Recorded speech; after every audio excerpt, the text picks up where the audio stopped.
applause. So, this is going to be a Q&A, and just like being in school, if you would please not shout out your cues, but please raise your hand. We will pick on you to ask your question. And that's it. Let's do it. Let's do it. Let's go. Cues. Boom. Or you can just stare awkwardly, and that works too. There we go. We're warming up now. Hi. Hi. What shows do you anticipate on doing in the future? What shows do I think that I'm going to do in the future? I have no idea. You don't know? No, I don't. I would love to work on Walking Dead. That's one that I would love to get into. But I've auditioned for it a few times, just never booked it. But yeah, you know, as an actor, like I'll do anything. Just pay me.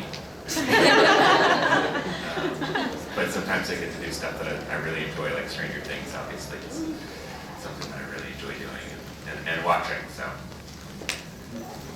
Big fangirl for myself. Did you have a question? Yeah. What is one of your favorite scenes in Stranger Things? One of your favorites? Just like one of my favorite scenes ever, or one that I've been? Ever. Oh, I think like the scene at the quarry in season 1, where they chase off the bully and Dustin's like screaming, "She's our friend and she's crazy." And then they all hug. That and like the snowball also made me cry like a baby. And what was the favorite scene that you were in? Favorite scene that I'm in is definitely the paper plate scene in season 1. And then there might be a scene in season 3 that might be my new favorite, but I guess we'll have to wait and see. Sir? How did you get into acting? It was something that I always did, even as like a kid and stuff. But when I got a little older and out of high school, my friends and I would make just stupid videos with each other. And sometimes one of us would be behind the camera, sometimes one of us would be in front of the camera, and I just realized like I like being in front of the camera more than behind the camera.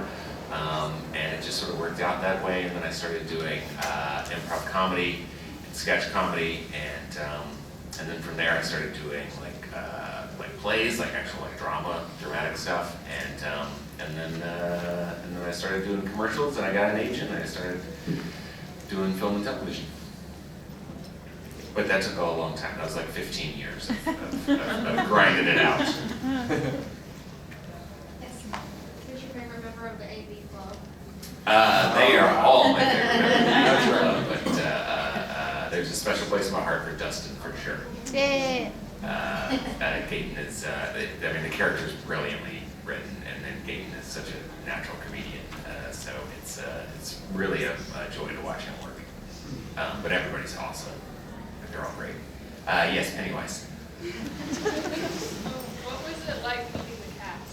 Like What- the kids? What was it like meeting them? Yeah, meeting the kids. They were awesome. It's funny that I actually went to high school at the school that we shoot at. Which was, I like pulled up and I was like, this looks familiar. I actually like texted my brother and I was like, is this? I like took a picture of the school. I'm like, is this our school? And he was like, yeah, dummy. And I was like, I don't know, it's been a minute. I told the kids about it on my first day of shooting, and they were like, you didn't go to school here, dude. And I was like, yes, I did. And Caleb goes, you're a pretty good actor, man. I was like, it's because I'm not acting. I'm actually not that good of an actor, dude. So the first time meeting them, I got roasted a little bit. Yes. What's the biggest difference working with kid actors versus working with adult actors?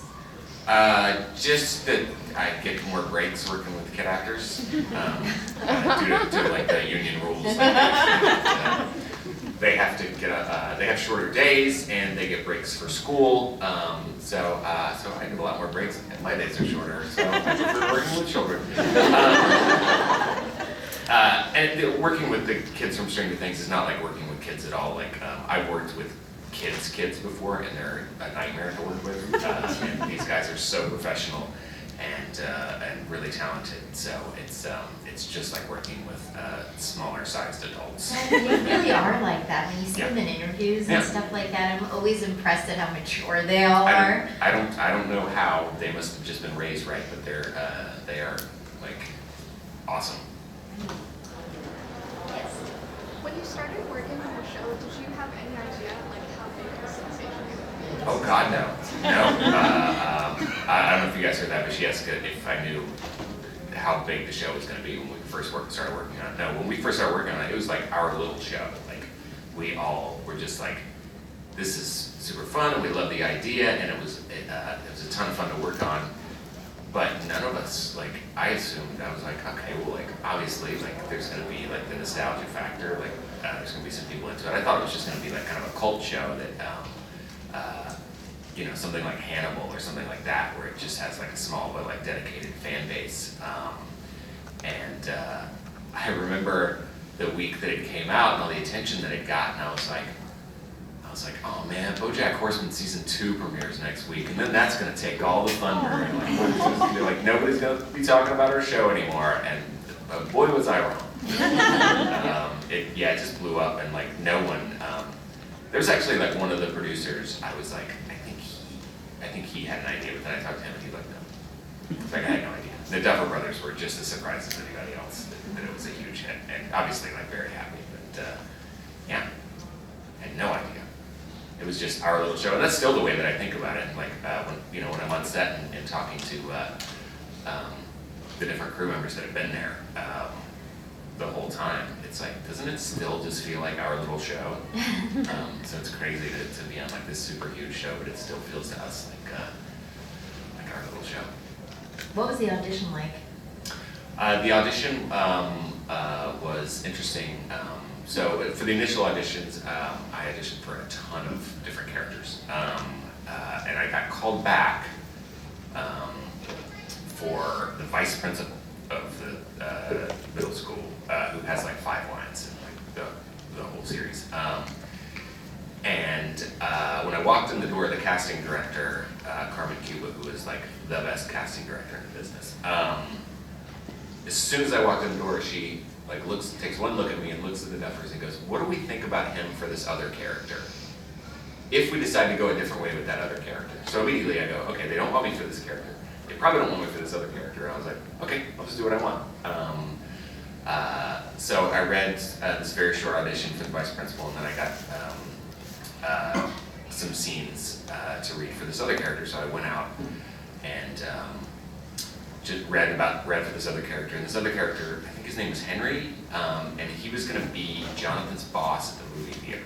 So Jonathan worked at a movie theater in like the original scripts, and I was going to be his boss, and I was going to be the guy who got him into photography. They ended up cutting the character completely, so they hired me for that role, and then 2 weeks after that, they called me back and they were like, "Never mind." They were like, "You're fired." We cut the part, so they ended up like during pre-production just cutting the part entirely from the entire season. So I got hired, got fired, and then shortly before season 1 started filming, they called me back and they were like, "Actually, if you could send in a tape for this other character and then come to the table read and read this part at the table read." And my agents were like, "You have a pretty good chance of getting it." So I did it, and unbeknownst to me, like they already knew before I even showed up to the table read that they wanted to cast me as Mr. Clark. So I read it at the table read thinking that I was auditioning, but in actuality they had already hired me.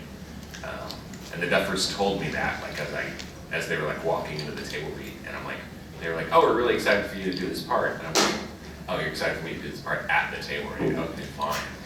You already hired me and fired me." And then the next day the casting director was like, "Oh, by the way, this part's yours." And I'm like, "Awesome." And she was like, "Hey, Duffers, I just told Randy the part was his." And they go, "Yeah, we told him yesterday." It's like, okay, I'm stupid. Was this all in LA? No, this is all in Atlanta. In Atlanta? Yeah. Cool. Oh, gosh. So many questions. Let's start over here. I've heard that as far as the experiments bits of Stranger Things, that they're loosely based off stuff rumored to happen. Do you know how much like solidarity that has with the Duffer Brothers? Did they ever say that it was based off something?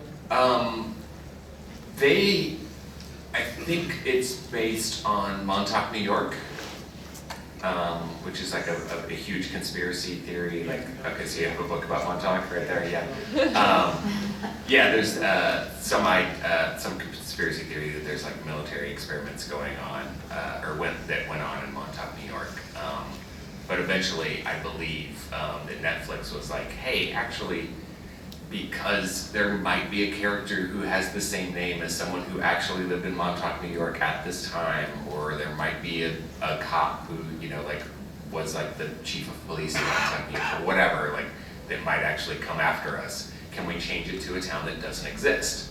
And that's why they changed it to Indiana. And I'll ask the other question later. Okay, so we might have part two from him. There was someone over here. Who else? Okay, yes, sir. So when you got the role of like science teacher, did you go back and look at anybody like Mr. Wizard or anything like that, or do you do that for your acting? I did not. I did mostly emotional prep for Mr. Clark. So the idea was that I thought, because I got the first 6 scripts, before the table read, so I got to read, like almost the whole first season. So I got this idea of like who Mr. Clark was and like what his deal was and like why, because I think it's like episode 5, maybe the funeral episode, Will's funeral. And I was like, why would this guy sit at a table with these kids and like start talking about like scientific theory at like a child's funeral? And I was like, why would he do that? It's like, oh, because maybe he's trying to like get their mind off of like what's going on. And I'm like, okay, well, so what's sort of his background? I was like, okay, well maybe he grew up like them, so he was like a nerd when he was a kid, which I know is hard to believe because Mr. Clark is so cool. I was like, maybe that he was like nerdy and had like a nerdy group of friends, and maybe he didn't have a place at his school that was like where learning was like cool and encouraged, and like curiosity and stuff like that was like something that was encouraged. So my idea then was that that's why he sort of had like this space, so the AV club, and that's why he goes out of his way to make sure that like the curiosity door stays unlocked, was because he wanted them to have like the childhood maybe that like he didn't have. Yes. After the second week when BoJack Horseman came out and you were still a thing, when did it start to occur to you that it was becoming a thing? I mean, it took a little longer than 2 weeks for it to like reach its peak. I think it was probably like about a month in where like literally everyone on the internet that's all they would talk about. And I was like, wait, this isn't just my friends that are talking about this anymore. This is like everyone. So that's sort of like probably 3 or 4 weeks in where I went like, this isn't like stopping. Like this is getting bananas. And then like I think it was like in like the top 20 shows on IMDb, like highest rated shows of all time on IMDb, and then like Millie was like #1 rated on IMDb, and I was like, Cool. this is like a thing. This is like more than just a hit show. This is like a phenomenon. And then like, like when something bizarre or horrible politically would happen, people would say like we're in the upside down. It's like they're talking about my show. So it was pretty crazy because like every other thing that I'd done, no one had seen. So it was crazy to be a part of something that everyone watched. Yeah, I remember that like little period of time where just everyone was talking about like, did you see this show on Netflix? Oh my gosh, it's so good. Yeah, and of course Shannon like blowing up, which I think that's like the thing that like no one expected. I don't think Shannon even expected that. I'm sure Shannon was like, I'm glad to be on the show, and then all of a sudden it's like, wait, I have a hashtag?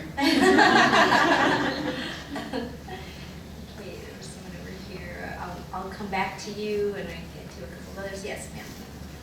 How was it working on set with everyone? It's great. Working on set for the show is awesome. The Duffers are very collaborative, and they always want to hear everyone's ideas. And that's like the best part about working with and the Duffers are like legitimately like geniuses. Like they have an encyclopedic knowledge of like film culture from from the 80s on and maybe before that. But they'll, and they're twin brothers, so they share a brain. So watching them work is like crazy because like it's not like one of them is like the technical guy and then one of them is the actor guy. They swap off. So like one of them will be over talking to the director of photography, and they'll be talking about lighting and talking about what they want from the scene, and the other will be talking about over to the actors, and they'll be talking to them about what they want from the scene, and they just sort of like they swap off. It's never just one doing one thing and one doing the other. But they are awesome collaborators. Like when they hire someone to be like a department head, they trust that person and they ask for their opinion. So I remember like at one point, like props comes up to me with glasses on like my first day on set. And so like I show up to a rehearsal with like glasses on, and the Duffers are like, oh yeah, no, our costume designer said no glasses for you. Because I had worked with a costume designer on a show previously, and my character had a mustache and glasses, and she was like, well, I don't want you to have a mustache and glasses on this show too. And so the Duffers were like, oh yeah, no, we gotta respect her opinion. So they respect the opinions of everyone around them, and they really listen and appreciate the people that they've hired to do their jobs. And they have this great vision, but part of their vision is letting the people that they hired to do their job actually bring them new, fresh ideas, and I think that's really cool. And then obviously the actors are brilliant and hilarious and really fun to work with, and it is like the best set that I've ever worked on. Yes, sir. Kind of assume you're referring to Halt and Catch Fire there with your previous character with glasses and mustache. Yes. What was it like working on Halt and Catch Fire? Halt and Catch Fire was a little different. I love the show. I'm a huge fan of the show, but it was a little bit different. I didn't. That show already had, famous people in it, and so I definitely felt a different way on that set than I felt on Stranger Things. On Stranger Things, I felt like a part of the collaborative process on Halt and Catch Fire. I felt like I was a bit of a cog in a machine that was already sort of rolling without me, and that the creators of the show had kind of their hands full with their leads, and they were just like, okay, you guys please just go in there and do what we tell you to do. Whereas on Stranger Things, like I said, it's a really collaborative environment. Well, I think that, them setting up that environment of like respecting everyone's opinions, and I think that kind of energy is contagious, wouldn't you say? Yeah, it makes it fun. Yeah, everybody wants to do a good job. Everybody gives 100%. And when you watch it, I mean, you feel like there is real camaraderie, that it's more than just acting. Like, you definitely feel it. But like, don't you agree, guys? Yeah. You can tell that like everyone genuinely likes each other. Yeah, absolutely. Yes. You said that you made videos with your friends previously. Do you think you'll ever go back to writing or directing or anything behind the camera again? Maybe. Working with directors, I realized how lucky I am as an actor, because at the end of the day, I get to go home and not think about what happened that day or what comes next the next day, or I have lines to learn or whatever. But I just realized how lucky I am to be able to just like go home and go to bed, like, especially after a long day. But I'm like, wow, if I'm a director, gosh, I got to go home and like look at the stuff for the next day and like figure out like what we're gonna shoot and all that stuff. And maybe someday, but it would have to be with the right collaborators around me, because I would need as much help as I could get to direct something. But maybe writing something, yeah, would be cool. Yes. Me? Yeah. Have you seen the behind the scenes of the guy on the stilts for the Demogorgon scene? I saw it on Beyond Stranger Things. Yeah, I watched Beyond Stranger Things as well. Yeah, Mark Steger is the guy who played the Demogorgon, and just a very, very talented guy. He's a guy that's sort of studied movement his whole life. Like that's he was a performance artist for a long time, and worked with a band called Tool. You know, and like obviously some of the older people in the crowd are like, oh yeah, Tool. Tool is this super like just insane group of guys in a band, and they just used to make the craziest videos, the craziest music videos you've ever seen. It was always like a real trip. Like anytime a new Tool video came out, I was like, okay, time to get my mind blown. And just like go into the darkness. And so Mark was one of the performers that they used a lot, and I think even in their live shows that he would participate and just do like freaky stuff. And so yeah, the way that he moves around as the Demogorgon, just like, you know, he's taken years of training to get to that spot, but yeah, he's awesome. Yes. So you were talking earlier about your process of developing your character on Stranger Things, and how you had to sort of start from not very much and dig deep into that. So I was wondering if you prefer characters like that, where you get to make up a lot of your backstory, or characters where it's all sort of laid out for you and you know your history and motivations and all of that. That's an interesting question. Yeah, I think there's a lot of like generalities in Mr. Clark. And like, I think like the day that, whenever the day comes that I'm like finished with Stranger Things, I would love to like talk about like the specifics of like what I was actually thinking like Mr. Clark's background is, but like, because I don't know, and exactly what you're saying, because it hasn't been sort of like set up for me what exactly Mr. Clark's past is, then I'm like, okay, well, I'll just keep that, like, I'm gonna keep that secret, but also like, I don't know which one I would prefer. Either one helps. Obviously, like, if they gave me everything, then that would maybe make it easier to sort of build an emotional backstory. I don't think, as an actor, I don't really like use backstory a whole lot, but I do try to create something, like just plant seeds for myself, so that I would know how a character would respond in a particular situation, or at least like a general idea of what would happen. And then like when I work with another actor, like figuring out like, when I'm working with that other actor, like taking what they're giving me as well, so that it's like, there's like a synergy between us. So I don't know which I would prefer. I like building it myself, but obviously like there are directors out there that really want you to know specifically what they have in mind, which is obviously like you have to respect the director and the creators of the properties that you're working on. So I definitely give all due respect to them, and lay that groundwork for myself based on what they said. But I do prefer to build it myself. That was a very long answer for a very short question. That's really interesting though. In the back.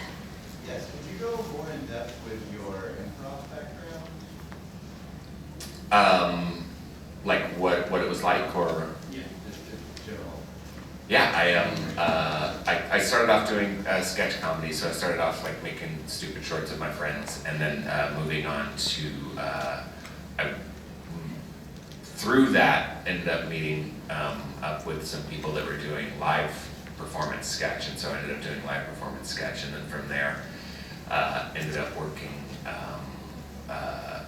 with the group and doing improv. So it was all comedic based short form improv, and then a little bit later on, a few years after I started doing short form, I started getting into like long form improv, and then I started really delving into like what that maybe improv doesn't have to be funny, and so yeah, there's like an improv show that I'll do now, sometimes in Atlanta, where it's just two performers on stage and we just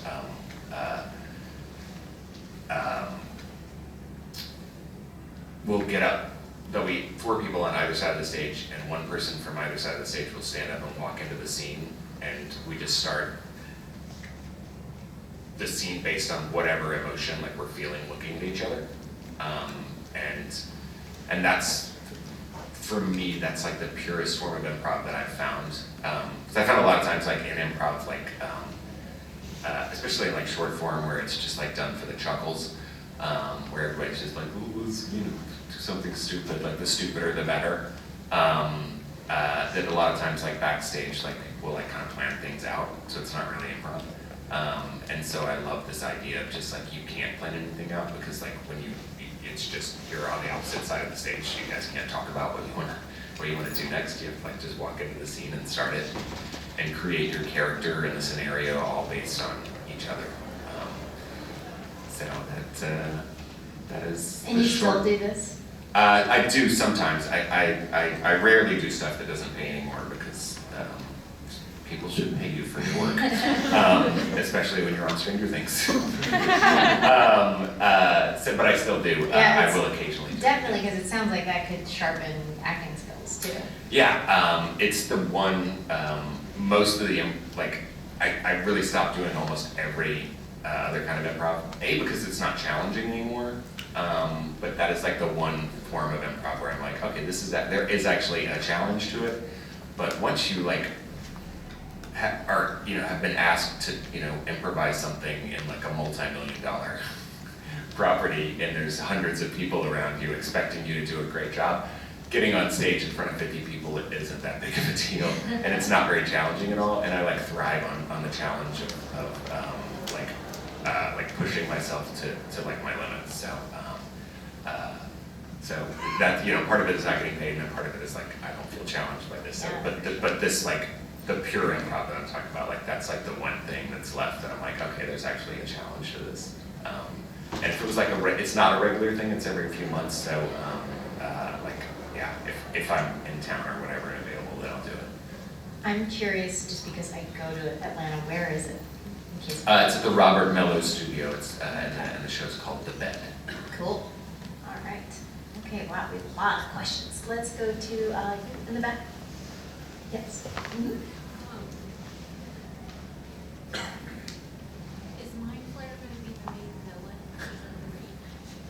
Is Mind Flayer going to be the main villain in 3? Is that your child asking you that? No spoilers. I will, if I were to say what would happen in season 3, a sniper would walk into the room and blow my brains out. I don't know what's going to happen in season 3. I guess we'll have to wait. Yes.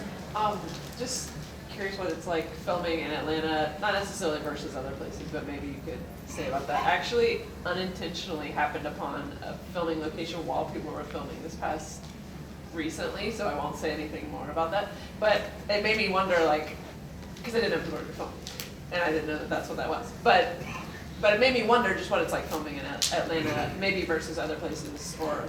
It's very hot. Yeah. Which I'm sure you guys are familiar. Atlanta has very similar weather to here, so it's hot and humid. It's a great. Aside from that, it's a great place to film. There's something. There's filming. You can't drive 15 minutes in Atlanta without passing a filming location. Right.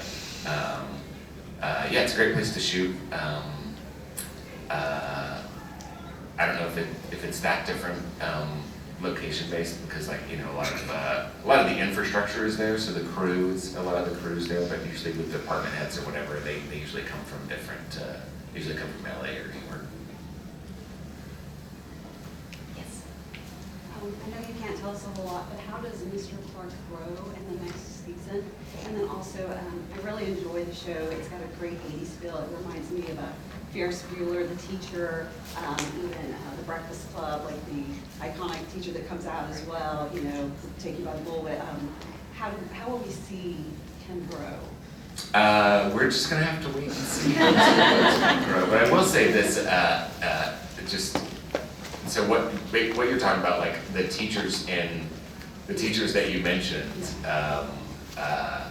are not the most positive representations of teachers. I think the closest one that I can think of that would be positive, it is really a positive teacher, is Ben Stein in Ferris Bueller's Day Off, which the teacher is just like, Bueller, Bueller.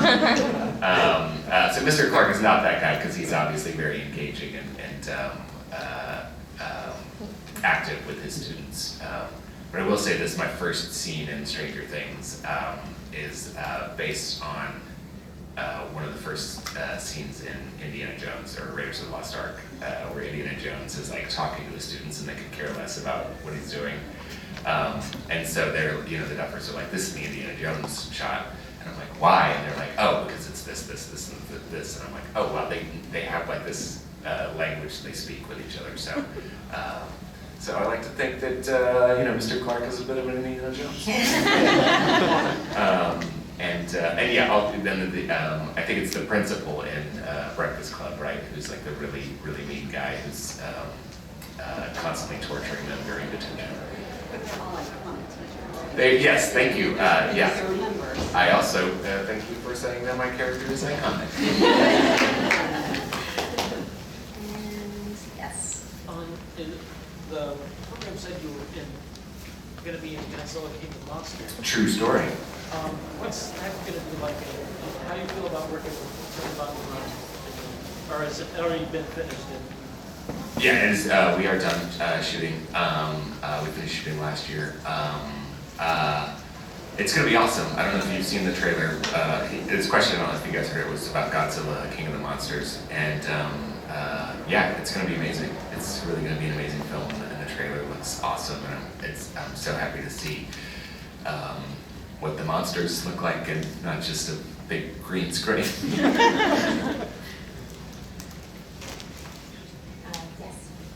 You mentioned that you like to go home at the end of the day. I do, yeah. Who doesn't? They're like, I don't. I hate my house. So when you're out and about, you get to, live a normal life when you're not like doing all the acting and, like going out to eat. No one runs up to your table. I know you. No, I don't get recognized very much because obviously I look a little different in real life than I do as my character. So I enjoy the chameleon aspect of that and being able to like sort of like. Just kind of be a ninja in my regular life, and like no one knows what I do. And I actually had jury duty, and it was the Monday after season 2 came out, and I'm just like sitting in jury duty, and this really annoying woman was like sitting a few people down from me, and she was like, my husband and I, we binge watch Stranger Things all weekend. Y'all watch Stranger Things? I love that show. And I was just like, please don't recognize me. But I was like, oh, maybe I can get out of jury duty. I ended up getting out of it, thank God. And there have been a few times where I've been recognized, and it's funny. There's just specific, I think, types of people that like are more like they hear the voice, because that's what it is. I'll like ask people when they recognize me. I'm like, what gave it away? Because I don't look like this, and they're like, oh, it's your voice. I'm like, oh wow. So I was at Publix grocery store, and. The cashier like made a joke, because I bring my own bags because I like the earth, and so the cashier was like making fun of the bags that I brought, and I was just like, why don't you build your dick? And the bagger goes, anybody ever tell you that you look like the science teacher from Stranger Things? And I was like, yeah, all the time. Isn't that guy awesome? And he's like, oh my God, it's you. Oh my God! Y'all! He gets everyone in the store to turn and look at me and goes, it's the science teacher from Stranger Things! And I wanted to crawl in my grocery bag. awesome. I think everybody else in this room was just like, oh, that's just Rodney. And gregarious. Yeah, so luckily that does not happen to me a lot. Because if it did, I would die of being embarrassed. So I think we have time for just one more. So if you didn't get a chance to have your question answered, Randy, you're going to be at your booth tomorrow as well. Okay, and also, is there social media we can follow you on? Yeah, I think you could just search for my name on Instagram or Twitter. It's Mr. Randy Havens, so Mr. Randy Havens. And I'm real snarky on social media. So if I make fun of you, please don't get offended. I do it because I love you. Okay, so Pennywise will take your question. Great, Pennywise. What was the hardest part of playing Mr. Clark and the most fun part? I think the hardest part was all of the scientific terminology and stuff, which I don't understand because I'm not a smart man. So that's definitely the most challenging part. I think the funnest part is everything else, like just being able to like play this sort of like fun, nerdy guy, but who's like really confident in his like nerdiness and really owns it. Yeah, that's the best part for me. I love your character, and the show would not be the same without it. Oh, thank you. On that note, how about a round of applause, you guys?